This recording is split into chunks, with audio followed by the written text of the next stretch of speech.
Ketua Perangan Pemuda UMNO bahagian Jempol Faizal Osman mengkritik pimpinan parti yang meremehkan isu kalimah Allah pada stokin dan menyatakan bahawa tindakan tersebut adalah jahil. Beliau menekankan bahawa pemimpin politik perlu memainkan peranan sebagai pembina jabatan untuk memperkuatkan semangat perpaduan di negara ini. Beliau menyatakan sokongan terhadap Dr. Muhammad Akmal Saleh, Ketua Pergerakan Pemuda UMNO Malaysia yang lantang dan gigih memperjuangkan isu ini yang dianggap remeh oleh sesetengah pihak. Beliau menegaskan bahawa setiap pemimpin perlu lebih bersifat sensitif dalam menyatakan pendapat mereka berkaitan isu 3R agama, raja dan kaum kerana kejahilan pemimpin tersebut menggambarkan betapa nipisnya semangat perpaduan di negara ini.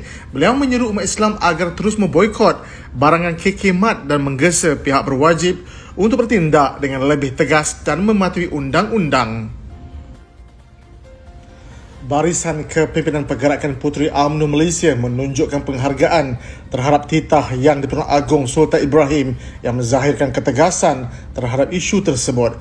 Ketua Pergerakan Puteri UMNO Malaysia, Datuk Nurul Amal Muhammad Fauzi, menyatakan bahawa ketegasan baginda menunjukkan kebersamaan umat Islam di seluruh Malaysia dalam menjaga kesucian agama Islam. Baginda bertitah agar pihak berkuasa mengambil tindakan tegas terhadap mana-mana syarikat yang bersalah dengan menunjukkan kebersamaan umat Islam dalam memelihara keharmonian negara berbilang bangsa. Peringatan ini juga dianggap sebagai satu tamparan hebat kepada pihak di luar sana agar tidak mengulangi kesilapan yang serupa sekaligus menyematkan rasa hormat antara satu sama lain. Semalam media melaporkan Yang Pertuan Agong Sultan Ibrahim murka serta menzahirkan perasaan duka cita berhubung isu penjualan stokin yang tertera kalimah Allah di sebuah rangkaian kedai serba nikah. Justru daripada baginda bertitah mahu tindakan sekeras-kerasnya diambil terhadap mana-mana pihak yang didapati bersalah dalam isu ini berdasarkan siasatan pihak berkuasa. Presiden UMNO Datuk Seri Dr. Ahmad Zaid Hamidi menyatakan bahawa isu penjualan stoking yang mempunyai kalimah Allah perlu dianggap serius dan semua pihak perlu mengambil iktibar daripadanya. Beliau yang juga Presiden UMNO menyambut baik titah Yang Pertuan Agong Sultan Ibrahim yang menyeru kepada masyarakat untuk menjaga keharmonian negara. Beliau menekankan bahawa isu ini tidak boleh dipandang ringan, terutamanya kerana ia melibatkan aspek agama, institusi diraja dan kaum. Beliau berharap agar kejadian seumpama ini tidak akan berulang lagi dan semua pihak termasuk supermarket atau hypermarket perlu belajar daripada pengalaman ini untuk mengelakkan kesilapan yang sama di masa depan. Perkara ini disuarakan beliau semasa majlis iftar Sambutan Kasih Ramadan Kementerian Kemajuan Desa dan Wilayah bersama warga Ferda di Dewan Besar Maktab Rendah Sembara MRSM Ferda Terolak. Beliau menekankan pentingnya menyelesaikan masalah ini dengan segera agar tidak disalah tafsir atau dimanipulasi oleh pihak-pihak yang mempunyai kepentingan tertentu.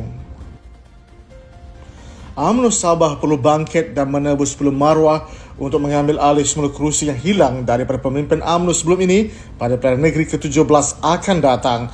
Pengurusi Perubahan UMNO Negeri Sabah, Datuk Seri Bong Mokhtar Radin menyatakan terdapat beberapa pemimpin sebelum ini telah meninggalkan parti tanpa restu daripada penyokong di kawasan masing-masing kerana mengejar kuasa dan kedudukan mereka sanggup mengadakan prinsip perjuangan.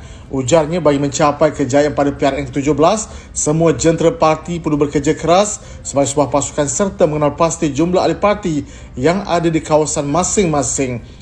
Beliau pada masa yang sama turut menggariskan beberapa strategi yang melibatkan pembersihan senarai ahli parti dan menekankan pentingnya mempunyai ahli yang berkualiti dan mempunyai prinsip perjuangan. Beliau berkata demikian ketika berucap pada Majlis Iftar UMNO Sabah Zon 1 yang merangkumi bahagian Kota Belud, Kudat, Kota Marudu dan Tuaran yang diadakan di sini baru-baru ini.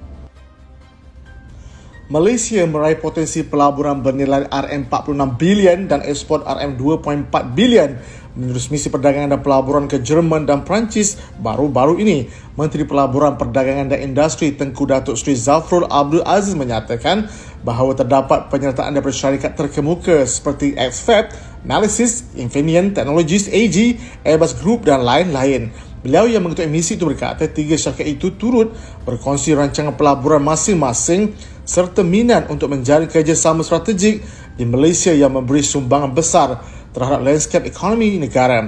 Jelasnya interaksi perniagaan dengan syarikat daripada Jerman dan Perancis adalah sebahagian daripada pelibatan strategik Malaysia dalam perkembangan Pelan Induk Perandisan Baharu 2030. Misi yang berlangsung dari 11 Mac hingga 19 Mac lalu bertujuan meningkatkan pembabitan Malaysia dalam rantai nilai global sekaligus memudahkan penyertaan Malaysia dalam pasaran antarabangsa. Ianya sejajar dengan lawatan rasmi Perdana Menteri Datuk Seri Anwar Ibrahim ke negara tersebut.